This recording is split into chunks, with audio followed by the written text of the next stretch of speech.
today we are going to discuss fever. Fever कोई बीमारी नहीं होती, वो सिर्फ एक सिम्टम होता है। और आम तौर से जब महिलाएं ओपीडी में आती हैं और कहती हैं कि हमें फ़ीवर है, तो पहला काम डॉक्टर को करना चाहिए कि कंफर्म करिए कि फ़ीवर है कि नहीं है। और उसका बहुत एक सरल तरीका है। वैसे तो हर मरीज़ के घर में एक थर्मामीटर होना चाहिए। आजकल डिजिटल थर्मामीटर मिलने लगा है, जो कि आपको बहुत, उसको टेक्निकलिटीज़ भी नहीं हैं, आप उसको बहुत आसानी से पढ़ सकते हैं कि आपको फ़ीवर है कि नहीं है।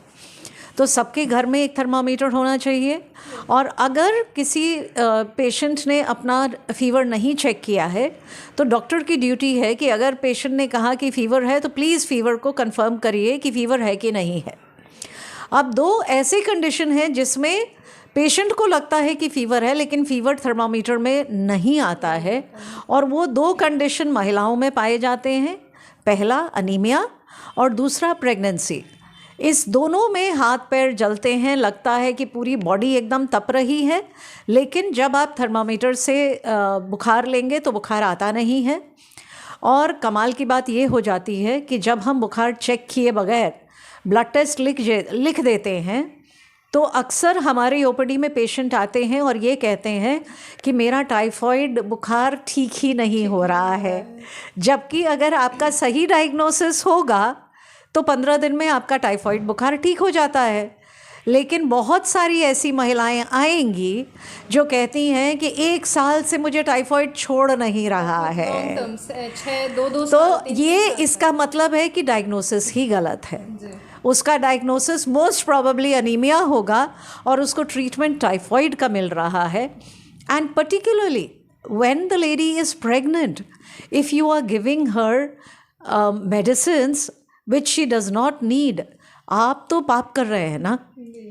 तो खैर, आप डॉक्टर चुनना आपका काम है।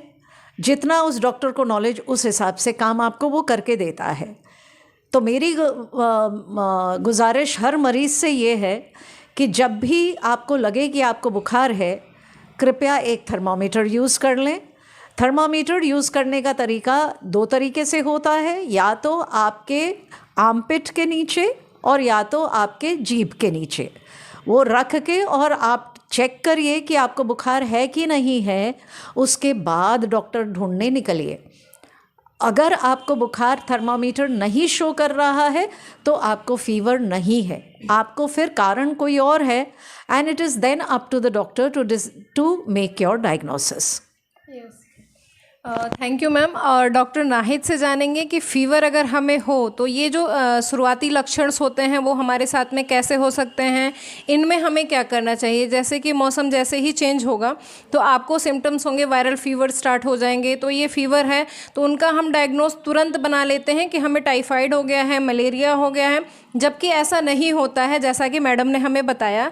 तो हम डॉक्टर नाहिद से जानना चाहेंगे कि डॉक्टर साहब का क्या इस पे अपना पॉइंट ऑफ व्यू है कि वो क्या बताते हैं कि किस तरीके से हमें अपने फ़ीवर को चेक करना चाहिए, डायग्नोस करना चाहिए, उसके बाद कौन सा ट्रीटमेंट हमें आगे चलाना चाहिए।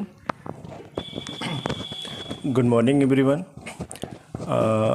मैम ने तो फ़ीवर के बारे में सब कुछ बता दिया है, बहुत कुछ बचा नहीं है। लेकिन ज़्यादातर गांव में या अदर में देखा गया है कि बॉडी का गर्म होना मतलब बुखार, जो कि ऐसा नहीं है। अगर आप बाहर से धूप में आ रहे हो तो कॉमन सी बात है कि बॉडी हल्की सी गर्म रहेगी, फिर वापस से वो नॉर्मल हो जाएगी, लेकिन उसका मतलब ये बुखार नहीं है। हरारत कभी कभी आ जाती है तो आदमी सोच लेता है बुखार है, चला जाता है डॉक्टर के पास, फिर डॉक्टर तो अपना काम कर ही लेता है। बहरहाल इन सब चीज़ों से बचना है। मैम ने सारी बातें बखूबी अच्छे से समझा भी दिया है कि बुखार आए तो सबसे पहले कि आप थर्मामीटर से उसको चेक करें। अगर वो उसका कुछ पैरामीटर है, अगर उससे ऊपर आता है तो आप फिर डॉक्टर चुनें, अदरवाइज़ डॉक्टर के पास जाने की ज़रूरत नहीं है। अपनी लाइफ स्टाइल को थोड़ा सा चेंज करें तो बुखार नहीं आता है, ज़्यादा देखा गया है। और ये बुखार की, तो बुखार के कई सारे सिम्टम है। रात में ठंडी आना, दिन में ठंडी आना, वो तो डॉक्टर का काम है। लेकिन हर बदन गर्म होने का मतलब ये नहीं कि फ़ीवर है। बाकी मैम ने सब कुछ अच्छे से क्लियरली कर दिया है। बाकी डॉक्टर खुशी बताएंगी बेहतर क्या करना है। Thank you so much.